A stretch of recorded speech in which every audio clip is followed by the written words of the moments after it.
ప్రార్థన చేసుకుందాం. మహాగణుడవైన పరలోకమందున్న మా తండ్రి, మా హీన స్థితిని మేము కలిగి ఉన్న స్థాయిని ఎరిగి ఉన్నవాడవు. నీ వలన మార్పు పొందుటయే తప్ప మా బలము చేత మేమేమీ చేయలేమని మేము ఎరిగి ఉన్నాము నాయన. నీ బలమును పొందుకునే మేము ధన్యులము కావలసి ఉన్నది. దాని కొరకు ఎదురు చూస్తున్నాం ప్రభు. నీ ఉపదేశము చేత మమ్మల్ని బలపరిచి నీ రాకడ కొరకు సిద్ధపరచమని యేసునామమున అడుగుచున్నాం తండ్రి, ఆమేన్. నీ ప్రేమే నన్ను ఆదరించేను,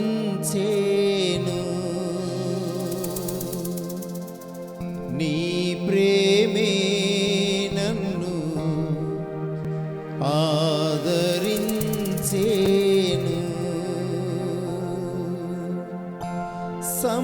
సమయోచితమైన నీ కృపయే నన్ను కాచి కాపాడెను, నీ కృపయే కాచి కాపాడెను. నీ ప్రేమే నన్ను ఆదరించేను, నీ ప్రేమే నన్ను ఆదరించేను. సమయోచితమైన నీ కృపయే నన్ను దాచి కాపాడెను, నీ కృపయే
సూచకమైన మందసమా నీకై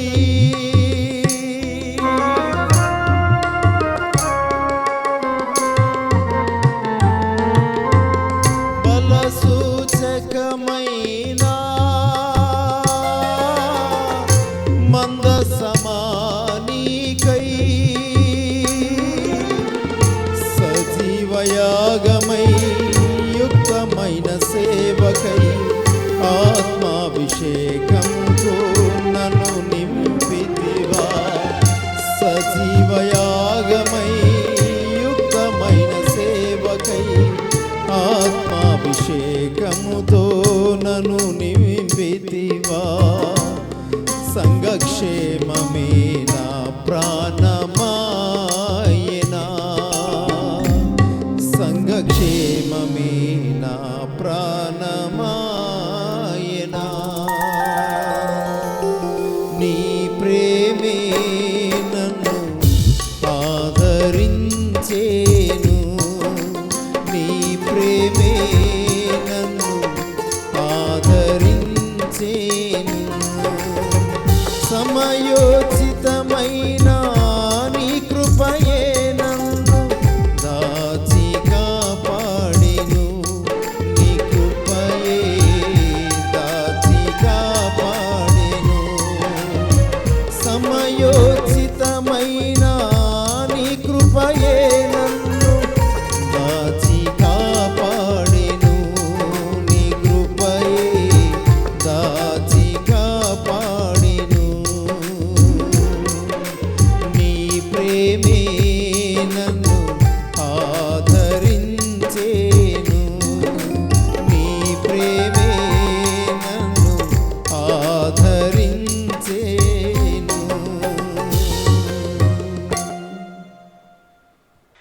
హెబ్రీయులకు రాసిన పత్రిక 12వ అధ్యాయం 22వ వాక్యం.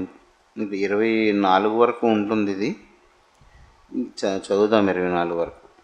ఇప్పుడైతే సియోనను కొండకును జీవము గల దేవుని పట్టణమునకు అనగా పరలోకపు యెరూషలేమునకును వేవేల కొలది దేవదూతల యొద్దకును పరలోకమందు వ్రాయబడి ఉన్న జ్యేష్ఠుల సంఘమునకును వారి మహోత్సవమునకును అందరి న్యాయాధిపతి అయిన దేవుని యొద్దకును సంపూర్ణ సిద్ధి పొందిన నీతిమంతుల ఆత్మల యొద్దకును క్రొత్త నిబంధనకు మధ్యవర్తి అయిన యేసునొద్దకును హేబెలు కంటే మరి శ్రేష్టముగా పలుకు ప్రోక్షణ రక్తమునకును మీరు వచ్చి ఉన్నారు.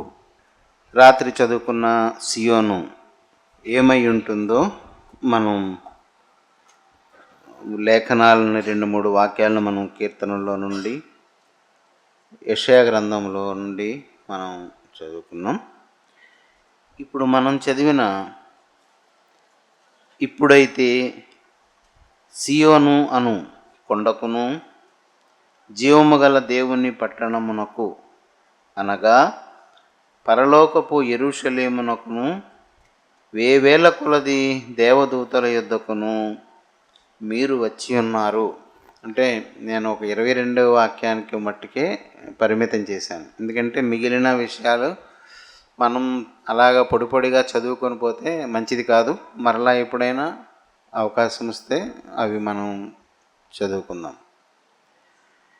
ఇప్పుడు చదివిన ఈ 22వ వాక్య పరిధిలో 2 భాగాలు ఉన్నాయి. మొదట సియోనను కొండకును ఇప్పుడైతే అనుంది పైన. ఇప్పుడు మనం భూమి మీద బ్రతికి ఉన్నప్పుడు, మనము శరీరంతో ఉన్నప్పుడు సియోనును కొండకును జీవము గల దేవుని పట్టణము అని పేరు పెట్టబడిన సియోన్ అదే కదా, అక్కడికి మనం వచ్చి ఉన్నాం. కానీ అనగా అని వ్రాయబడిన తరువాత ఉన్న అంశాలన్నీ ఆత్మ సంబంధమైన సియోను, ఆత్మ సంబంధమైన యెరూషలేము, దేని కొరకు మనము ఎదురు చూస్తున్నామో భూ సంబంధము కాని సియోను, భూ సంబంధము కాని యెరూషలేమును గురించి తెలియచేయబడింది. అదొక్కటి కొంచెం మీరు చూడండి. ఇప్పుడైతే సియోను అను కొండకును జీవము గల దేవుని పట్టణమునకు మీరు వచ్చి ఉన్నారు. అంటే ఏంటి అనగా, అంటే అర్థం ఏంటి? అది కాదు ఇది అని అర్థం. ఏంటిది? పరలోకపు యెరూషలేమునకును వేవేల కొలది దేవదూతల యుద్ధకును, ఇంకా అక్కడ చాలా లిస్ట్ ఉంది, వాళ్ళందరూ దగ్గరకు ఇప్పుడు మనం వచ్చాం. రాత్రి చదువుకున్నది ఏంటంటే ప్రాకారముల వరకే మనం చదువుకున్నాం. దేవుని ఆజ్ఞలు, పరిధులు, మనము ఆ ఆజ్ఞలలోగానే, ఆ పరిధులలోగానే, ప్రాకారములోనే మనము సిద్ధపడాలి, పరిశుద్ధపరచబడాలి, వాటిని మీరకూడదు అని. ఈ రోజున క్రొత్త నిబంధనలో సియోను అనేది కేవలము భూ సంబంధమైన సియోను పట్టణము, యెరూషలేము పట్టణము కాదు. ఇప్పుడు మనం చదువుకుంటుంది ఈ క్రొత్త నిబంధనలోని విశ్వసించిన వారు పొందబోయే పట్టణము గురించి ఈ వాక్యము చెప్పబడింది. దీనిని ఏమంటామంటే మనం ఇది వివరణాత్మకంగా ముందు మనసులో మనం ఇది ప్రాథమికంగా చోటు చేసుకునేలాగా చేద్దాం. విశ్వసించిన వారు పొందబోయే పరలోకము యెరూషలేమే ఈ సియోను. దీని గురించి కృత నిబంధనలో వివరింపబడిన ఒక సంఘటన పేతురు చేత వివరించబడింది. ఆ సంగతిని చూద్దాం. పేతురు రాసిన మొదటి పత్రిక 2వ అధ్యాయం 6వ వాక్యం చదువుతాను. ఇది ఒక ప్రవచనం. ఈ ప్రవచనము ఇక్కడ పేతురు ఉదహరించి చెప్పాడు. దీన్ని కూడా 5 నుండి చదువుదాం. యేసుక్రీస్తు ద్వారా దేవునికి అనుకూలములగు ఆత్మ సంబంధమైన బలులు అర్పించుటకు పరిశుద్ధ యాజకులుగా ఉండునట్లు మీరును, ఇక్కడ నుంచి మనం దీన్ని అర్థాన్ని మనం అట్టే పెట్టుకోవాలి. మీరును సజీవమైన రాళ్లవలె నుండి ఆత్మ సంబంధమైన మందిరముగా కట్టబడుచున్నారు. ఇది మనం తీసుకోవలసిన ప్రధాన విషయం. మీరును అంటే ఎవరు? మనం. మీరును సజీవమైన రాళ్లవలె నుండి, మనం మనుషులం, నరులం.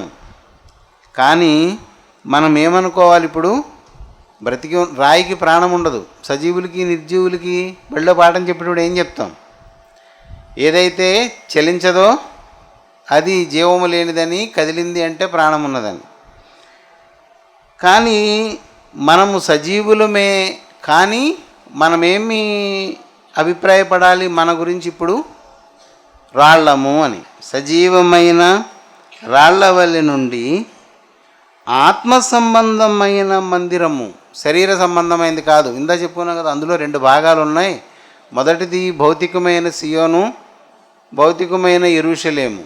అనగా తరువాత చెప్పబడింది ఏమిటి అంటే అది ఆత్మ సంబంధమైన సియోను, ఆత్మ సంబంధమైన యెరూషలేము.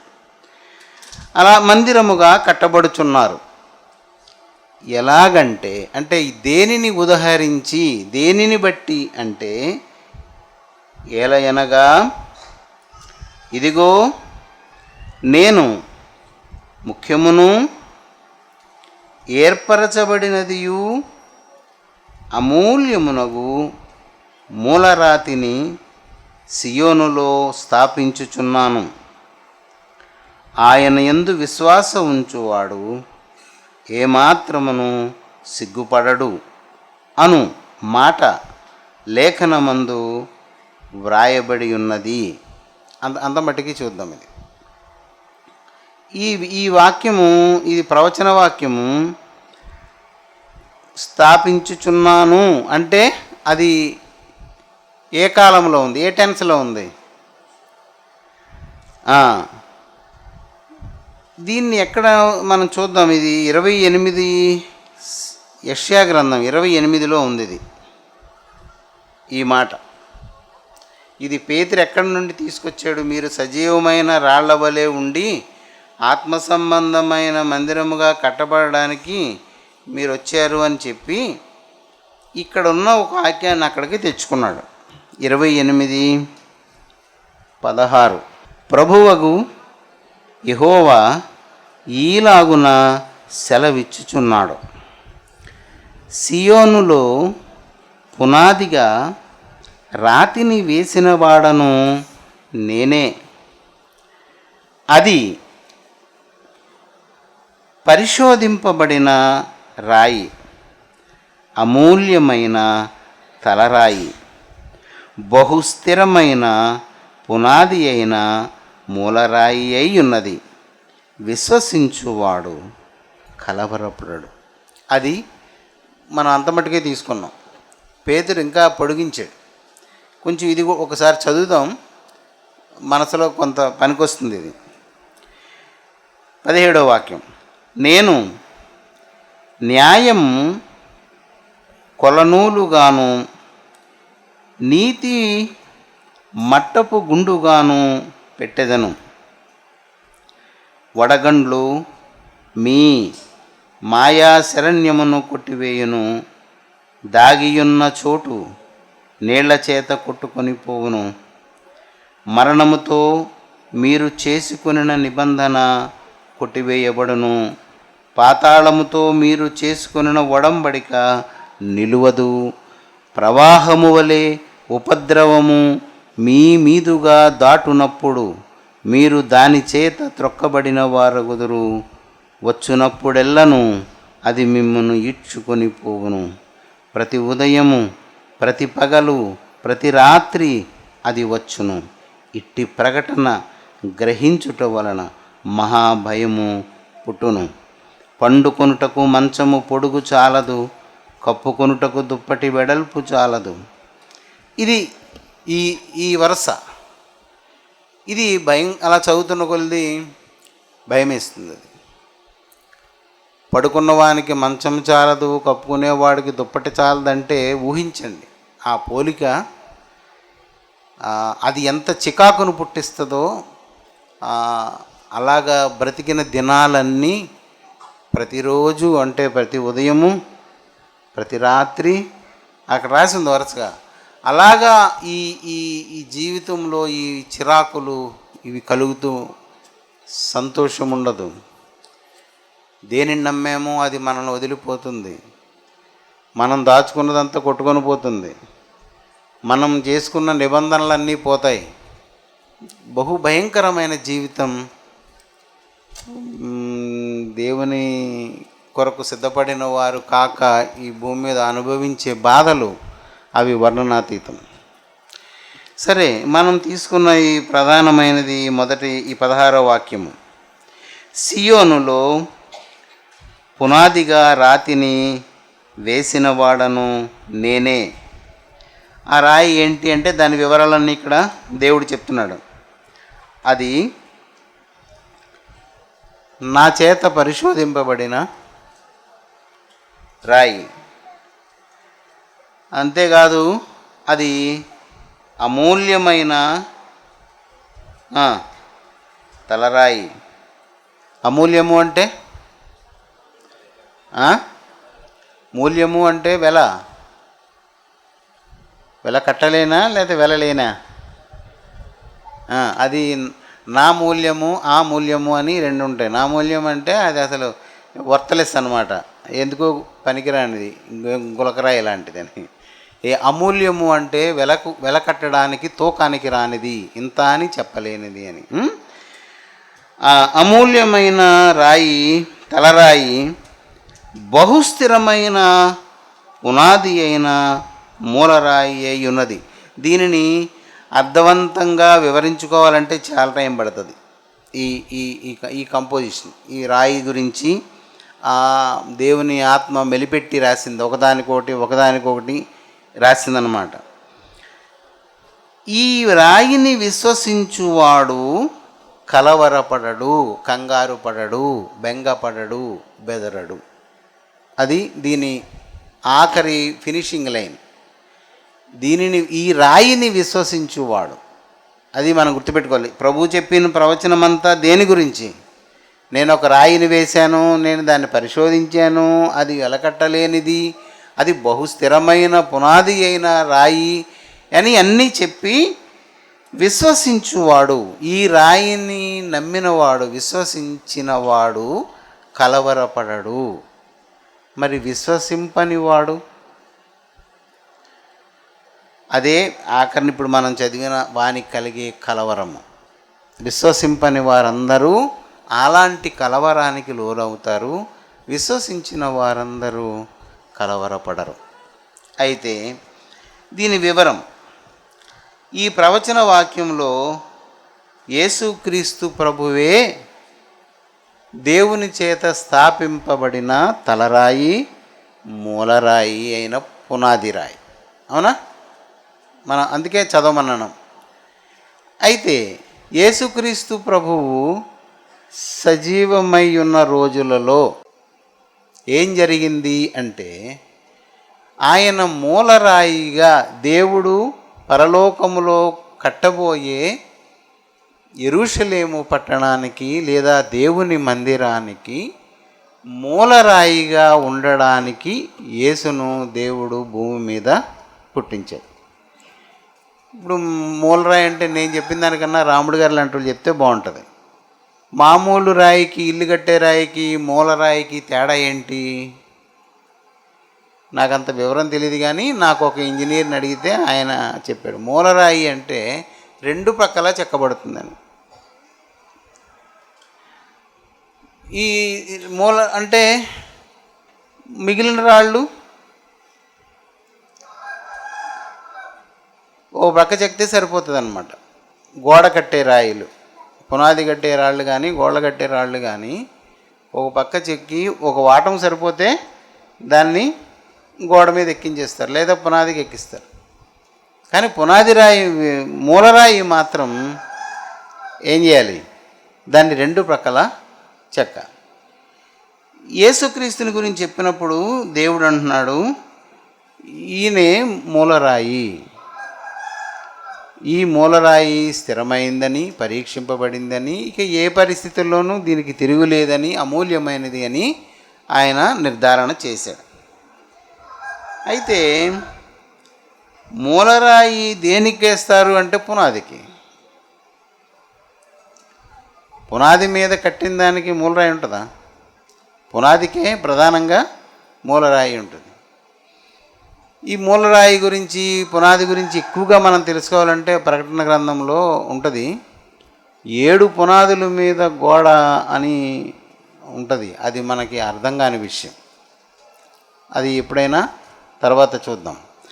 ఇక్కడ ఈ గోడ, ఈ మూలరాయి మీద కట్టబడిన గోడలో పెట్టబడే రాళ్ళు ఎవరు అంటే మనము, సజీవమైన రాళ్ళం. మనం ప్రభు గురించి వదిలేద్దాం. ప్రభు దేవుని చేత నిర్ధారించబడిన రాయి, ఆయన విలువ ఏంటో, ఆయన ఏంటో అంతా అది మనకి ఇప్పుడు అక్కర్లేదు. దాని మీద మనము కట్టబడాలి. అందుకే యెషయా గ్రంథం 28లో మనం చదివినటువంటి ఈ వాక్యంలో ఏమనుంది? ఎందుకు 17వ వాక్యం ఉంది? కట్టబడేవాడు ఎలా ఉండాలి అంటే, నేను న్యాయమును కొలనూలుగా అని లేదు అక్కడ. ఏమనుంది? న్యాయమే అక్కడ కొలనూలు అని అర్థం. న్యాయమును అంటే ఎక్కడి నుంచో తెచ్చి చూడాలి. న్యాయమే కొలనూలు అంటే దేవుడు స్థాపించినదేదో అదే ప్రమాణము. కొలనూలు అంటే తెలుసు కదా, మేస్త్రీలు కడుతుంటారు. ఈ ఇటుక్కిన ఆ చివరకు ఒక ఇటుకు కట్టి దాన్ని బట్టి కట్టుకొని వెళ్తాం. దేవుడు ఏం చేస్తానంటున్నాడు? కట్టబడిన ఈ మందిరాన్ని కానీ లేదా పట్టణమైనా ఏమంటున్నాడు? నేను న్యాయము కొలనూలుగాను నీతి మట్టపు గుండుగాను పెట్టెదను. నీతి అనేది ఒక మనిషికి ఎక్కడి నుంచి వస్తుందో మనం చదువుకున్నాం. ద్వితీయోపదేశకాండం 4వ అధ్యాయంలో ఆ మాట ఉంటుంది. లేఖనములు దేవుని గ్రంథములో చెప్పబడిన ఈ ఆజ్ఞలన్నిటినీ మీరు అనుసరించి నడుచుకొనినప్పుడు మీకు నీతి కలుగును అనుంది. అందులో ఏ ఒక్కదానినైనా మీరితే అది పరిపూర్ణమైన నీతి కాదు. అసంపూర్ణమైనది, చాలనిది, లేనట్టే లెక్క. మనం చెప్పుకోలేదా? లేమి అంటే అర్థం, తెలుగు పరీక్ష రాసిన వాడికి 0 వచ్చినా 34 వచ్చినా ఒక్కటే. ఎందుకని 0 వచ్చిందంటే అసలు వాడు వేస్ట్, 34 వచ్చినా లేమి కలిగి ఉన్నాడు. లేమి అంటే ఏంటి? కావలసినంత లేనివాడు, లేమి కలిగినవాడు. కాబట్టి ఆ కొరత ఏమీ లేనివాడినే చేస్తుంది. నీతి విషయంలో, దేవుని ఆజ్ఞలను అనుసరించే విషయంలో కూడా లేమి కలిగి ఉన్నవాడు, కొంత తక్కువ ఉన్నవాడు, ఏమీ లేనివాడుగానే ఎంచబడతాడు. ఈ ప్రమాణ వాక్కుల్ని మనం ఎప్పుడు మర్చిపోకూడదు. కొంత చేసి ఇంకా చాలు అనుకున్నావు అంటే ఆ లేమి నువ్వు చేసిన దాన్ని కూడా పట్టుకొని పోతుంది, దాన్ని కూడా పాడు చేస్తుంది అన్నమాట. అందుకని దేవుని న్యాయ విధిలో ఏముంది? కట్టబడే రాయి దేనికి రావాలి అంటే తూకానికి రావాలి. అంటే కొలనూలుకు రావాలి. తర్వాత మాట్లాడేటర్రా మట్టపు గుండుకు రావాలి. అంటే అడ్డు నిలువు సరిపోవాలి. ఏదైతే తూకానికి రాదో అది నిర్మాణానికి పనికిరాదు. అవునా? మాట్లాడరేమారా? పనికిరాదు. దేవుడు చేసే పని, చేయబోయే పని అది. కాబట్టి ఇప్పుడు మనమేం చేయాలి అంటే చెక్కబడాలి అంతే. ఈరోజు వాక్యం అది ఒక్కటే. మనము బ్రతికి ఉన్న రాళ్ళము అంటే అర్థమేంటి? మార్పులకి చేర్పులకి మన దగ్గర బ్రతికి ఉన్నాం. మనం మారచ్చు. చనిపోతే ఇక అది మారదు. మన ఆత్మ ఇప్పుడు జీవాత్మ, జీవించి ఉన్న ఆత్మ. జీవాన్ని విడిచిన ఆత్మ అలాగే ఉంటుంది. అది ఇంకా మారదు, ఎల్లకాలము మారదు, ఎన్నటెన్నటికీ ఇంకా అది అంతే. దానినే పేతురు ఇలాగ చెప్పాడు, మనము జీవము గల రాళ్ళము, చెక్కడానికి అనుకూలమైన స్థితి, చెక్కడానికి కాదు, చెక్కబడడానికి అనుకూలమైన స్థితి కలిగి ఉన్నాం. ఇప్పుడు గనక మనము చెక్కబడకపోతే ఎన్నటెన్నటికీ అలాగ ముడిరాళ్ళులాగానే ఉండిపోతాం. అందుకే బ్రతికి ఉన్న మనం త్వరపడి చెక్కబడాలి.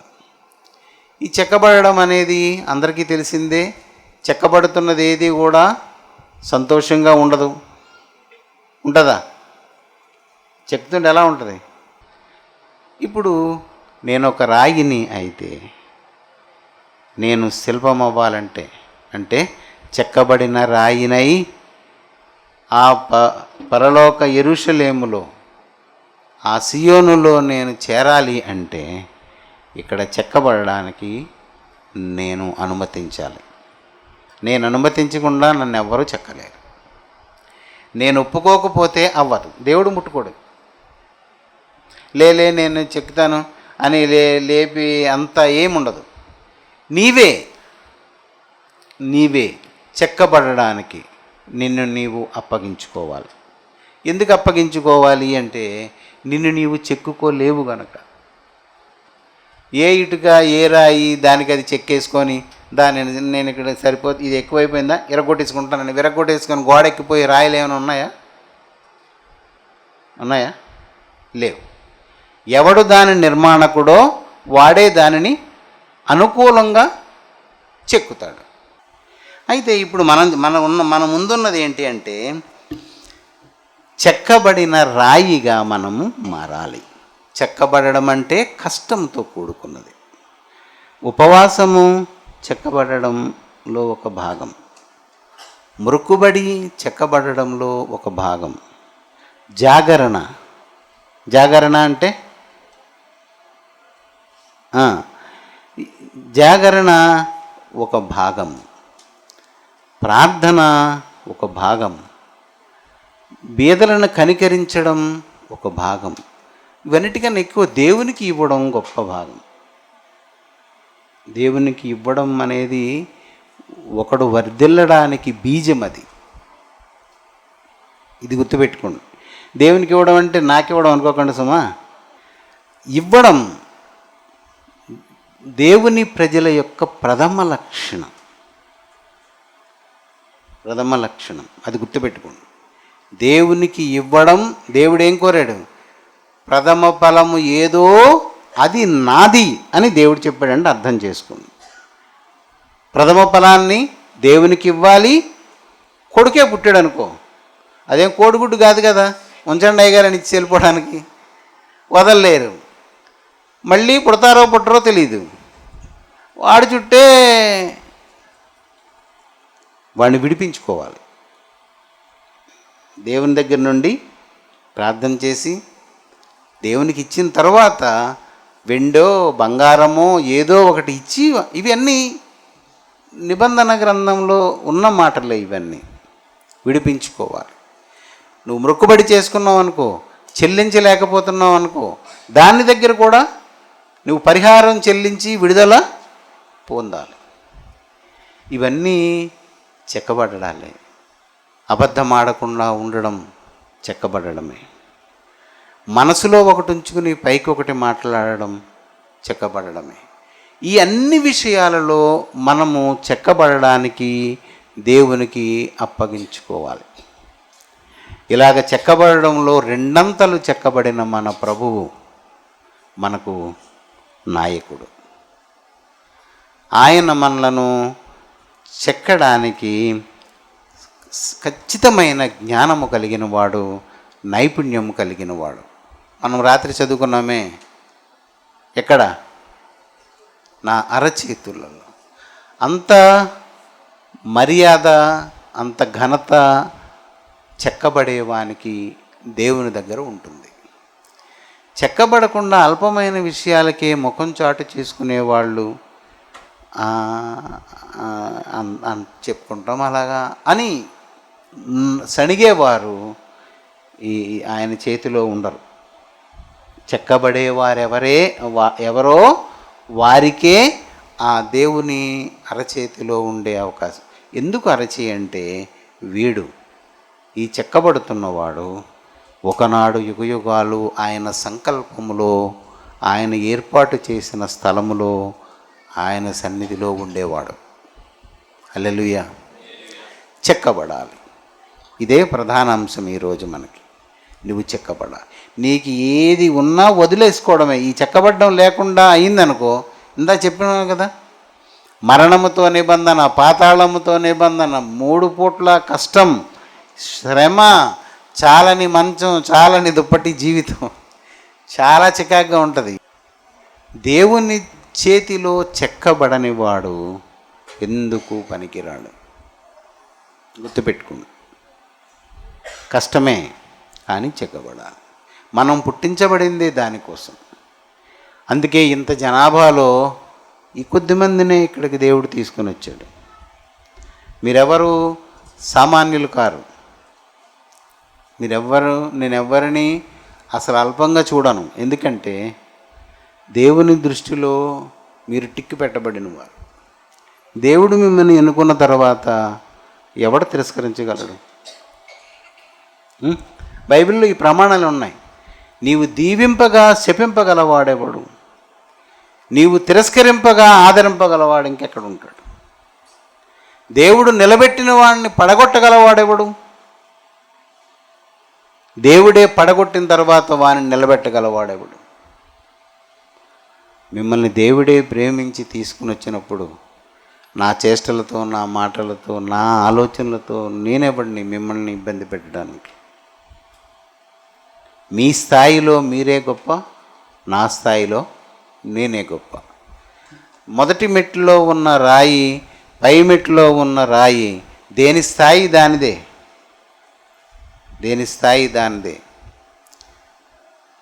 యెహోవా మందిరములో ఉన్న చీపురికి, గ్లాసుకి దాని విలువ దానిది. అంతే. బిందె ఉంది, నేను చాలా పెద్ద బరువు 25 కేజీలు ఉన్నాను, నేను రాగి బిందెనని మిడిసిపడిపోవచ్చు. కానీ ఎవడికి గ్లాసు మంచినీళ్ళు అందించడానికి దానికి ఓపిక ఉండదు. దాంతో తాగలేం కదా. తాగాలంటే ఏముండాలి? దీని విలువ దేంతో పోలుతుంది? కనుక మీరందరూ మీకు మీరు విలువైన వారే. కానీ ఎప్పుడు అంటే చెక్కబడినప్పుడు మాత్రమే. చెక్కబడకపోతే అంతే. యేసుప్రభువుని తృణీకరించిన వారికి ఆయనే గతి. కాకపోతే ఏంటంటే ఆయనను అంగీకరించిన వాడు కలవరపడడు, అంగీకరింపని వాడు కలవరపడతాడు. ఆయన అంగీకరించిన వాడు ఉన్నత స్థానంలో ఉంటాడు, అంగీకరింపబడని వాడు నిత్యనాశనంలో ఉంటాడు. కాబట్టి ఈ రోజున ఏం తెలుసుకున్నాం ఇంతకీ అంటే చెప్పింది ఏం లేదు. ఒకటి చిన్న విషయం, మనము సజీవమైన రాళ్ళము. మనము బ్రతికి ఉండగానే చెక్కబడాలి. అవి ఎలాగ చెక్కబడాలి? ఏ ఆజ్ఞను నేను మీరలేను అన్నట్లుగా చెక్కబడాలి. నీ మట్టుకు నీకే ఒక నిర్ధారణ రావాలి. నేడు ప్రభు వస్తే నేను ఖచ్చితంగా మేఘారూఢున్న ఆయనతో వెళ్ళిపోతాను అనే ఒక ధీమా నీకు ఉండాలి. అందరూ పోయే దారిలో నేను పోతున్నానని మన పెద్దలు చెప్పినట్లుగా మరణం గురించి నువ్వు చెప్పగలిగి ఉండాలి. మరణం అంటే అప్పుడు నీకేమీ కాదు, ఆనందం. అది చెక్కబడిన వానికి కలిగేటువంటి అభిప్రాయం. అది చెక్కబడని వాడు, మరి నేను వెళ్ళిపోతే మా అబ్బాయో, నేను వెళ్ళిపోతే మరి మా ఆవిడో, నేను వెళ్ళిపోతే మరి ఇల్లు, మా ఊరిలో ఎవరెక్కడ లేరు, ఇవన్నీ వీడికి. ఎవరికి? చెక్కబడని వారికి. చెక్కబడిన వారికి ఈ తలంపే ఉండదు. ఏ తలంపు ఉంటుంది? నేనేం చేయగలనో అది నేను చేస్తాను. నా భర్త విషయంలో నేను ఎలా ఉండాలో అలా ఉంటే సరిపోతుంది. నేను నా భార్య విషయంలో ఎలా ఉండాలో అలా ఉంటే సరిపోతుంది. నా పిల్లల విషయంలో నేను ఎలా ఉండాలో అలా ఉంటే సరిపోతుంది. నా తల్లిదండ్రుల విషయంలో నేను ఎలా ఉంటే సరిపోతుందో అలా ఉంటే అంతే. అది చేయలేని నాడే నీకు సమస్యలన్నీ. కాబట్టి దేవునికి నిన్ను గురించి ఎందుకు ఏర్పాటులో నిన్ను ఎలా చేసాడో తెలుసును గనక ఆయన దగ్గర నీ ప్రార్థనలో నన్ను చెక్కమని మీరు ప్రార్థన చేసుకోండి. దేని కొరకు? నిత్యమైన సియోను, జీవము గల పరిశుద్ధ పట్టణములో దేవుని మందిరముగా కట్టబడడానికి చెక్కబడాలి. నువ్వు ఇష్టపడినా ఇష్టపడకపోయినా నీవు పుట్టావు. నీకు ఈ సంకల్పం, నీ గురించి దేవుడు ఏదో ఒక విధంగా వాక్యాన్ని తెలియచేస్తున్నాడు. విని నీవు మౌనముగా తల ఊపి వెళ్ళి నీ బ్రతుకును బ్రతికితే అది నీ ఇష్టం. కానీ ఆయన రాకడ సమయము నీవు తెలుసుకోలేవు. రాకడ సమయం ఎప్పుడో తెలియదు, కానీ సిద్ధపడిన వాడికి మాత్రం రాకడ తెలిసినట్టే లెక్క. ఎందుకని? మెలకువ కలిగి ఉన్నవానికి ప్రభు రాకడను గూర్చిన ప్రత్యక్షత ఉన్నట్టే లెక్క.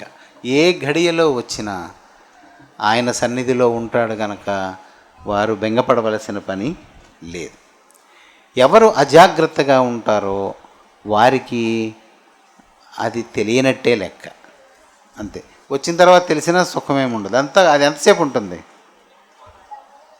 ఒక్క క్షణం. కాబట్టి జాగ్రత్త పడండి. చెక్కబడడం అనేది ప్రధానం. ఏ దైవ విరుద్ధమైన లక్షణము నీ హృదయాన్ని పట్టి ఉంటుందో అదే నీవు చెక్కబడవలసిన చోటు. అది బైబిల్లో ఉన్న నియమాలన్నీ మళ్ళీ మనం ఇప్పుడు వలివేయలేం. అవన్నీ మీకు తెలుసు. ఏది పాపం అనబడుతుందో, ఏది నిన్ను విడిచిపెట్టడానికి ఇష్టపడదో ఆ జాగాయే నీవు చెక్కబడవలసిన జాగా. అంతే. ధనవంతుడైన వాడు నాలుక విషయంలో చెక్కబడలేకపోయాడు గనక వాని నరకములో యాతన పడ్డానికి అదే కారణమైంది. కాబట్టి ఆజ్ఞల విషయం మీరు జాగ్రత్తగా చదువుకోండి. ఏ ఆజ్ఞ విషయంలో నీ మనసు నిన్ను వేరేగా ప్రేరేపిస్తుందో కనిపెట్టండి. ఆ సంగతిని మన రక్షకుడైన యేసుక్రీస్తు దగ్గర ప్రార్థన చేసేటప్పుడు మీరు ఆయనకి తెలియచేయండి. నాయన, ఈ అంశం విషయంలో నేను బలహీనంగా ఉన్నాను, ఇది పదే పదే నన్ను శోధిస్తుంది, దయచేసి ఈ విషయంలో నన్ను పరిశుద్ధపరచు. ఎందుకంటే నీతి మట్టపుగుండు, నీ నీతి నాకు మట్టపుగుండు అవుతుంది, నీ న్యాయము కొలనూలు అవుతుంది, నేను తూకానికి వచ్చేలాగా నన్ను చేయి అని నువ్వు ప్రార్థన చేసుకో. నీ ప్రార్థన తప్పనిసరిగా దేవుడు అంగీకరిస్తాడు. ఎందుకంటే ఆ ప్రార్థన దైవ చిత్తానుసారమైన ప్రార్థన. దైవ చిత్తానుసారమైన ప్రార్థన మీకు లాభం జరిగింది అని భావించవచ్చు, కానీ అది నీ హృదయపూర్వకంగా చేస్తున్నావో, తడిపొడిగా చేస్తున్నావో, మృక్కుబడిగా చేస్తున్నావో నీ చూసుకోవాలి. అది నీకు నిశ్చయంగా మరణాన్ని జయించాలి అని అనిపిస్తే మరణ కారణమైన దాని నుంచి నన్ను విడిపించమని ప్రార్థన చేసుకోవాలి. అలాంటి కృప దేవుడు మనకు అనుగ్రహించును గాక. ఒకసారి 2 కొరింథీలో ఒక వాక్యం చదివేసి ఆపేద్దామా? 2 కొరింథీ 7వ అధ్యాయం 10వ వాక్యం. అంటే చెక్కబడే వానికి వచ్చే బాధ ఏదో ఒకసారి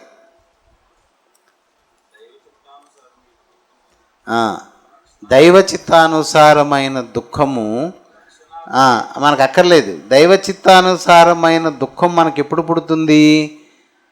దేవుని చిత్తమునకు విరోధమైన దాని నుంచి మనలను కత్తిరిస్తున్నప్పుడు. దైవ చిత్తం ఏంటి? మనందరము చెక్కబడి పరిశుద్ధులం కావాలని. మరి చెక్కబడుతున్నప్పుడు వచ్చే దుఃఖము దేవుడే అనుకుందాం, నేను రాయి అనుకొని ఆయనే ఇక్కడెక్కడో ఎక్కువ ఉందని చెప్పి నన్ను రాయి సుత్తితో కొట్టినప్పుడు నాకేంటి ఇస్తుంది? అప్పుడు నాకు దుఃఖం వస్తుంది. ఆ దుఃఖము దైవ చిత్తానుసారమైన దుఃఖం. అది రక్షణ సంబంధమైన మారు మనస్సును పుట్టిస్తుంది. రక్షణ అంటే అది ఎక్కడో నిత్య జీవంలో యెరూషలేము దేవుని మందిరాన్ని కట్టబోయే స్థలంలో చేర్చేస్తుంది. అదే పౌలు చాలా చక్కగా చెప్పాడు ఆ వాక్యం. దైవ చిత్తానుసారమైన దుఃఖము రక్షణార్థమైన మారు మనస్సును, అది ఎప్పుడు దుఃఖాన్ని పుట్టించదు. దయచేసి మీరు ఈ సంగతిని గుర్తుపెట్టుకోండి. మీరు ఆ దుఃఖానికి భయపడకండి. ఆ దుఃఖానికి భయపడకండి, ఎప్పుడూ భయపడకండి. ఇప్పుడు మనకి రొంప చేసినప్పుడు చాలామంది దుఃఖపడిపోతుంటారు. కఫం చేసి దగ్గు వచ్చినప్పుడు అబ్బా ఇవన్నీ ఎముకలన్నీ నొప్పి తట్టుకోలేకపోతున్నాను అని ముద్దలు కరక్కాయ తినేస్తుంటారు. గుర్తుపెట్టుకోండి, ఆ నొప్పి నీ క్షేమానికి. నీ ఎముకలలో ఆ ఒత్తిడిని మెదడు కలిగించకపోతే ఆ లోపల ఉన్నది బయటికి రాదు. మరి అంతే దాని ఉద్దేశం. ఆ కండరాలు కనుక అలా బిగుసుకోకపోతే నీకు ఆ లోపల ఉన్న కఫం బయటికి, ఊపిరితిత్తులు ద్రాక్ష గుత్తుల్లాగా ఉంటాయి. ఆ ద్రాక్ష పండులో దూరిపోయిన తేమని ఎవడ బయటికి తేగలడు? ఏ డాక్టర్ అయినా పోనీ పుల్లదించి ఆయన తీయగలడా?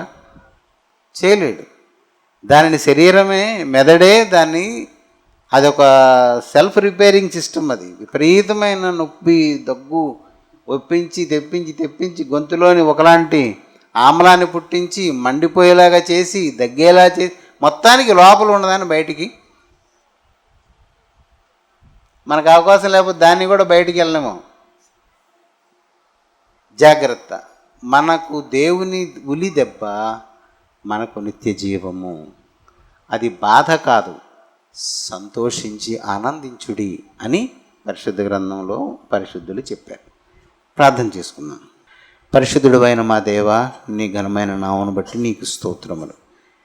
నాయన, మా కొరకు నీవు మూలరాతి వైదివి ప్రభు. మమ్మల్ని కూడా నీ మందిరములో చేరునట్లు నీవు దేని కొరకు ఏర్పరిచితివో దాని ప్రకారం మమ్మలను చెక్కి మమ్మల్ని పరిశుద్ధపరచమని, నిత్య జీవంలో మమ్మల్ని నీ సన్నిధిలో జ్ఞాపకం చేసుకున్నామని, దుష్ట సంబంధమైన ప్రతిదానికి నీ దూరముగా ఉంచి పదిలపరచమని యేసునామమున అడుగుచున్నాం తండ్రి. ఆమేన్.